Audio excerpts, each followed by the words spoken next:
জমিতে আসা যাবে না, আসলে মারা হবে। এখানে নির্যাতন করা হয়েছে অনেক মানুষকে। জায়গা দখল করছে। হ্যাঁ, আমি 65% জায়গার মালিক, খাজনা খারিজে। এই জায়গা আমি যদি কই নেওয়ার কথা, হ্যাঁ দখল করার কথা, ওই সেন্দাও লইয়া মহড়া দেয়। এই বয়ে আমি ঢাকা থাকতাম 10 বছর, বুঝছেন? ঢাকার ট্রেনে আমি আসছি এখন আইয়া দিয়ে আমার জায়গার মধ্যে বালু টালু বইরা ঘর উড়াই থুয়ে দিছে, ঘর উড়াইয়া অনেকটার মধ্যে থাহে মানুষ লইয়া। হ্যাঁ, আমি মোতালিবের বিচার চাই, মোতালিবের শাস্তি চাই আমি।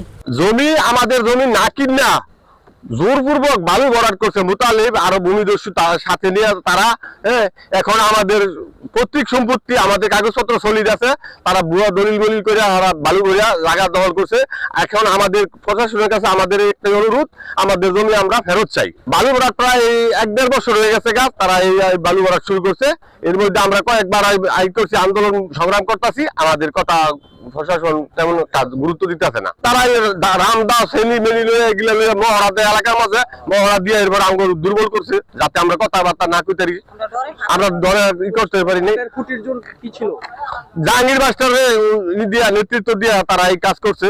এখানে জমি আছে টোটাল 65%, আমাদের নিজ রেকর্ডীয় সম্পত্তি প্লাস কেনা ক্রয় করা সম্পত্তি। এখানে আমরা মূল মালিক হইয়া জমির নামজারি, খাজনা খারিজ, এভরিথিং সবকিছু করাইছি।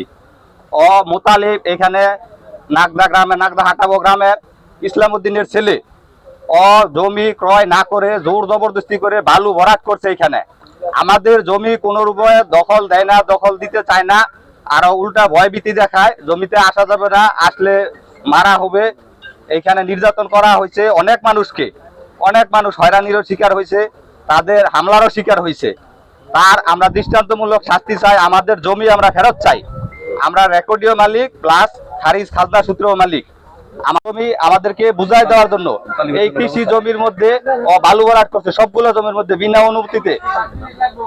ও যতটুকু জমি ভরাট করছে তার 10 ভাগের 1 ভাগ জমিও সে কিনে নেয়।